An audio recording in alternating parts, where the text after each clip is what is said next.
Pessoal, estamos de volta aqui com mais uma aula de física. A gente já dá início a partir de agora à nossa apostila 3, com a continuação do estudo das leis de Newton. Agora é a vez da terceira lei de Newton, que é conhecida como ação e reação, ok? Nessa aula a gente vai ver a parte teórica e alguns exercícios. E é importante que você saiba que a gente vai falar aqui sobre as forças de interação entre os corpos. Tem um conceito vetorial muito importante a respeito das forças que formam par ação e reação, que elas são de mesma intensidade, mesma direção, porém sentidos opostos e atuam em corpos diferentes. Essa terceira lei de Newton tem uma grande importância nas explicações dos fenômenos do nosso dia a dia. Uma pessoa anda trocando forças de ação e reação com o chão, quer dizer, ao você, por exemplo, fazer força no chão e empurrar o chão te devolve essa força e aí você se desloca. O simples fato, por exemplo, de você pular também exemplifica a terceira lei de Newton, e você já parou para pensar que para pular, ou seja, para pular para cima no caso, né, você faz força para baixo, né, você empurra o chão e o chão te devolve essa força.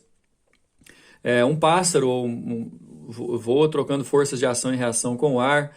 Uma nave a jato acelera trocando forças de ação e reação pelas suas turbinas, pelos jatos propulsores. Essa terceira lei ensina que cada força de ação corresponde a uma força de reação e mostra que as forças da natureza comparecem sempre aos pares e, portanto, o número total de forças presentes no universo é sempre par. De acordo com essa terceira lei de Newton, pessoal, toda ação acarreta uma reação e por isso que sempre as forças nunca se apresentam de forma isolada, né? Quando um pugilista soca o rosto do seu adversário, né, um lutador dá um soco do seu adversário, logo no momento do soco ele também recebe a reação, né? A mão machuca o rosto machuca a mão, é por isso que se usa luva, né, para lutar boxe. É fundamental a compreensão de que as forças de ação e reação são trocadas entre dois corpos e, por isso, não estão aplicadas ao mesmo corpo e nunca poderão equilibrar-se. Importantíssimo isso. As forças de ação e reação tem tudo para confundir quem está trabalhando no par ação e reação em relação aos vetores que se anulam, porque tem mesma intensidade e sentidos opostos. Apesar disso, elas atuam em corpos diferentes, não tem como se anular. Resumidamente falando, a terceira lei de Newton trata do comportamento das forças de interação entre os corpos.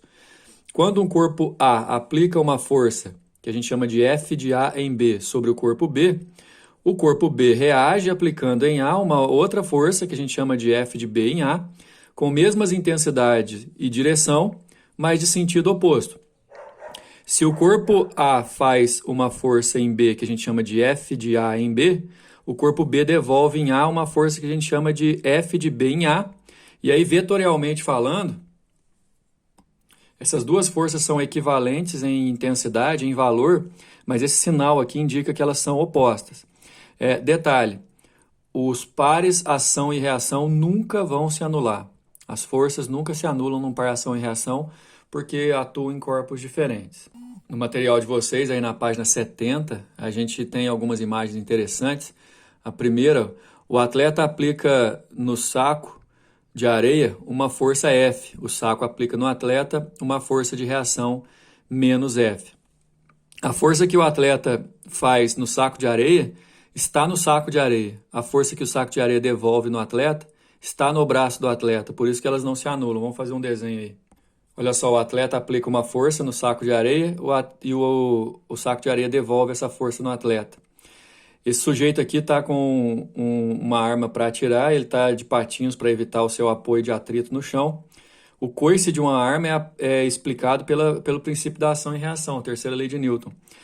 O impulso que esse projétil vai receber ao ser acionado aqui no gatilho da arma, acelera o projétil para a direita com uma força. E essa força é devolvida no braço do atirador, devolvendo para trás. Então, se o projétil recebe uma força F, o sujeito vai receber uma força menos F. E aí, pessoal, essas forças elas têm alguns alguns efeitos, né? Efeito de deformação e além de efeito de deformação, tem o efeito dinâmico, né? Efeito de aceleração, e vai depender, obviamente, das massas, né? A gente tem sempre que tomar cuidado para as confusões, porque se um caminhão bater numa bicicleta, as forças que os corpos trocam nessa batida são exatamente as mesmas. A força que o caminhão faz na bicicleta é igual em módulo à força que a bicicleta faz no caminhão. Não é porque a bicicleta é mais leve ou mais frágil que ela vai fazer uma força menor. As forças são idênticas em valor, porém, os efeitos dessa força que vão ser diferentes nos corpos, né? O caminhão tem muito mais massa que a bicicleta, então ele vai sofrer muito menos deformação, ou quase nenhuma, e muito menos aceleração, né? Efeito de força é uma coisa, na ação e reação a gente estuda só as forças. Então cuidado para não confundir. A Terra é gigante, né? Ela faz uma força no seu corpo, o seu corpo devolve exatamente a mesma força na Terra. Numa colisão, por exemplo, as forças de um mesmo par ação e reação podem produzir efeitos diferentes, apesar de terem intensidades iguais. Foi o que eu acabei de falar. Se um carro bate numa parede muito rígida, as forças que parede e carro trocam são exatamente as mesmas. Porém, os efeitos no carro, que é mais frágil, serão mais facilmente observados. Um homem, assim como os peixes, para se deslocar submerso na água, exerce força no líquido empurrando para trás, como se estivesse nadando, né? E recebe do líquido, pela ação e reação, uma força que impulsiona para frente, né? Foi o que eu falei anteriormente aqui, ó. A gente tem que lembrar que as forças do par ação e reação nunca vão equilibrar-se. Equilibrar significa, no caso, se anular, tá? Nunca vão se anular porque atuam em corpos diferentes. Outra coisa, a força de ação está aplicada em B e produz aceleração ou deformação no corpo B. Além disso, você tem que lembrar que essa força também pode causar acelerações. Quando um canhão aciona um míssil para poder ser lançado, o que aciona ele é a propulsão dos gases. O míssil empurra o gás para trás e o gás empurra o míssil para frente. A força que o míssil faz no gás é F e a força que o míssil recebe do gás é menos F. Formam, portanto, um par ação e reação. A gente estudou sobre o peso dos corpos, que é uma força que atua em todos os corpos que estão nas proximidades da Terra, levando em consideração o efeito da gravidade, né? Quando um objeto é atraído pela Terra, esse mesmo objeto também atrai a Terra. A força que a Terra faz nos corpos a gente chama de peso. Se você está aí agora recebendo a ação da força peso, você está devolvendo essa ação da força peso lá no centro da Terra. E se você está apoiado numa cadeira, por exemplo, você aperta essa cadeira e aí a cadeira devolve essa reação que a gente chama de força normal. É a força mais importante do par ação e reação que a gente vai estudar, viu, pessoal? Força normal é a força que toda a superfície devolve nos corpos que ficam apoiados sobre ela. Sempre a força normal e o peso vão atuar no mesmo corpo, portanto não formam um par ação e reação, né? O peso é uma força que atua no corpo, a reação dele está lá no centro da Terra. Esse corpo apoiado num corpo, ele faz num plano, ele faz força no plano e o plano devolve essa reação normal no corpo. Fica mais ou menos assim, ó. Peso e força normal, força que a mesa devolve, no mesmo corpo. Bom, e assim, a reação à força-peso está aplicada na Terra, podendo ser considerada como ponto de aplicação o centro da Terra. A reação à força F aplicada na mesa, na região do contato, do livre mesa, é a força normal. As forças de ação e reação estão sempre aplicadas em corpos distintos e por isso não podem equilibrar-se, não se anulam. E aí agora, pessoal, tem uma sequência aí de alguns itens que eu gostaria de ler com vocês, para vocês poderem guardar em forma de informação a respeito desse par ação e reação. Tem sempre a mesma intensidade, porém com orientação oposta, ou seja, se a força de ação é para a direita, a força de reação é para a esquerda, e com a mesma intensidade. Estão sempre aplicadas em corpos distintos e nunca vão se anular. Podem ter efeito estático, que é deformação, quando os corpos trocam força e ficam parados, por exemplo, você esticar um barbante ou amassar uma lata de refrigerante. ou o efeito dinâmico, aceleração, que é quando você, por exemplo, empurra algum objeto, esse objeto acelera e devolve essa força em você também.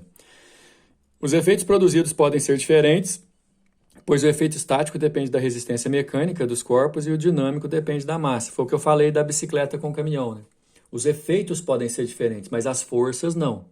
Se um caminhão bate numa bicicleta, a mesma força que o caminhão fez na bicicleta, a bicicleta vai devolver nesse caminhão. Porém, os efeitos dessa força serão diferentes. Comparece sempre aos pares, isto é, sempre simultaneamente, e os termos ação e reação são permutáveis. Podem ser forças de contato ou força de campo. Força de campo, aliás, são forças que atuam de forma à distância, né? A força, por exemplo, que o campo gravitacional da Terra faz na Lua, a Lua também devolve a mesma força na Terra.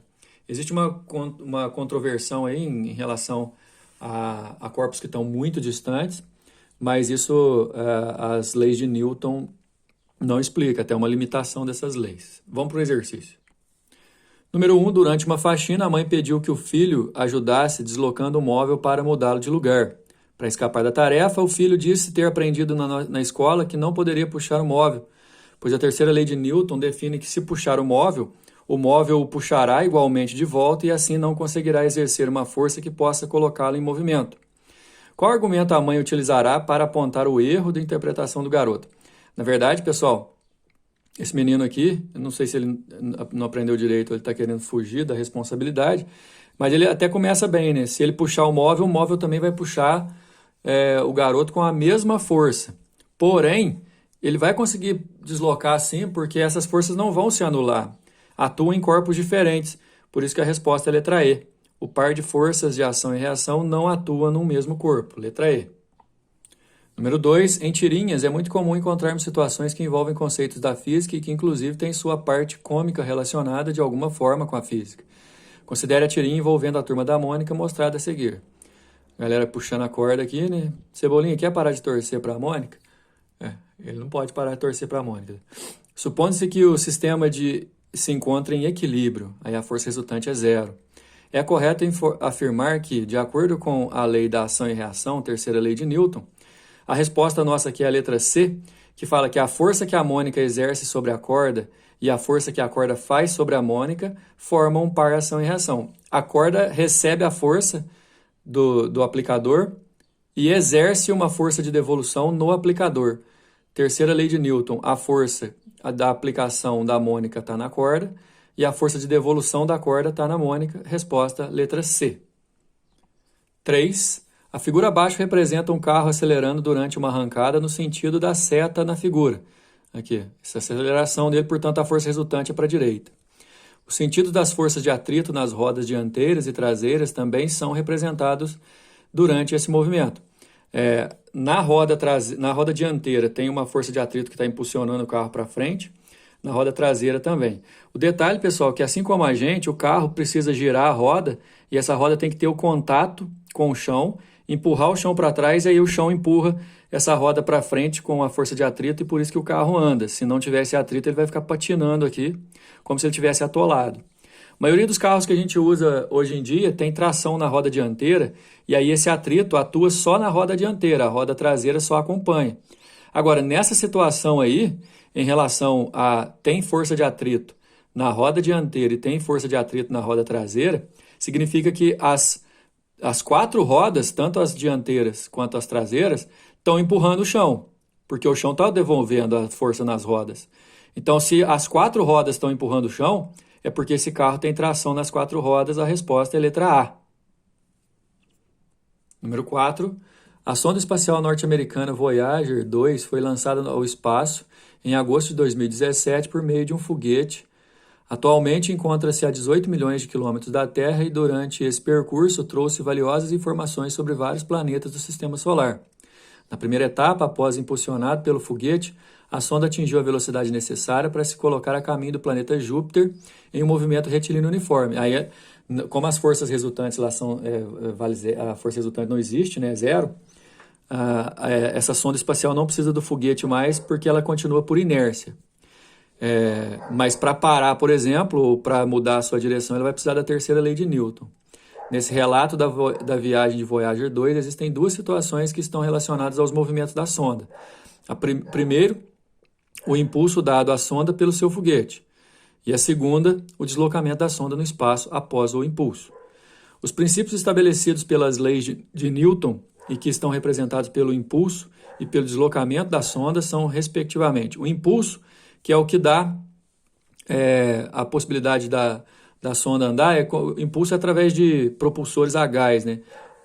O propulsor empurra o gás devolve essa força, portanto é ação e reação. E depois disso, para continuar o seu deslocamento, não precisa do motor mais, porque o deslocamento vai por inércia, por isso que a nossa resposta é a letra D.